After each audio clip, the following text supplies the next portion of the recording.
problem I had before animating is figuring out a story. I overcame this by creating a basic storyboard inspired by my mood board. However, I was still hesitant of how it would look. For this, I created a 2D rough animatic showing the basic structure of the story. I decided to use watercolor to paint the bear puppet simply because it is easier to layer the paint on. This was successful as I was able to add different shades of brown to the bear. However, the problem I faced was the paper becoming too wet when painting, leading to bits of paper being removed. For this, I used tissue to dry off the paper as I continued to paint the bear. This was the first bear puppet. I had then proceeded to paint 2 more bears after until I got the right shade of brown for the bear. Making the bear walk had its own trials and errors. The first mock-up bear was a struggle due to the limbs not being intact. However, the mock-up gave me an idea of how the bear would move across the stage. But due to the size, I had to scrap this bear as there was barely any space for it to move across the stage. Here is my final bear that I used in my film. Both the color and the size of the bear was successful. The laser cut also caused me an issue as the hills were too small compared to the background. I layered the two together and used it as a base for the factory instead. Before filming, I started by doing some initial tests to see how the leaves would move across the stage and how they would interact with other objects such as the scissors. I would know what to expect when filming.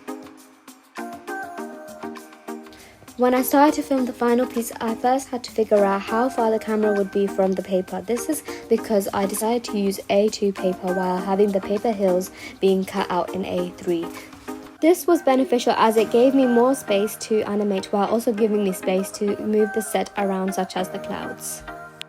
Here is me tagging everything in place such as the hills. This is so they do not move while I animate.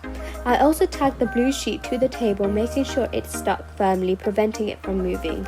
Even though I did some pipeline tests of the bear walking across the stage, making the bear move on the hill was a challenge itself, as it required more movement from the bear, meaning I had to animate each limb and paw individually while also keeping the bear on the edge of the hill itself. I was happy I decided to use wire to connect the bear sections together, making the bear movable, making it easier for me to move the paws, limbs, body and head of the bear.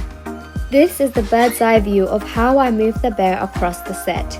Since I only used one bear puppet, I mainly focused on the body language such as the movement of the head and the body to convey the emotions of the bear. The use of body language can be seen when the bear moves its head. I did this intentionally to show when the bear is happy and when the bear is upset. Having the head held high while it walks shows that the bear is happy, while when the head is held low shows that the bear is upset. This therefore shows the audience the emotion that the bear is going through without it saying a word.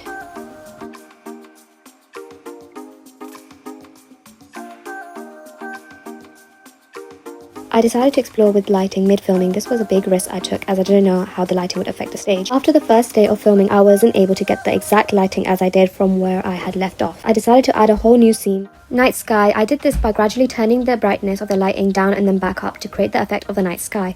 I first did a pipeline test as I wanted to see if the spotlight would be handy. However, I didn't like the spotlight brightening the stage immediately, so I decided to stick with my first instinct of gradually turning the lights back on in the final scene. For the scene where the trees are being cut down, I decided to use red lighting to make the scene more impactful, as red symbolizes fear and danger. However, due to the only light being red, it was difficult to see if the camera was going out of focus, which meant I had to continuously check the camera lens while filming the scene.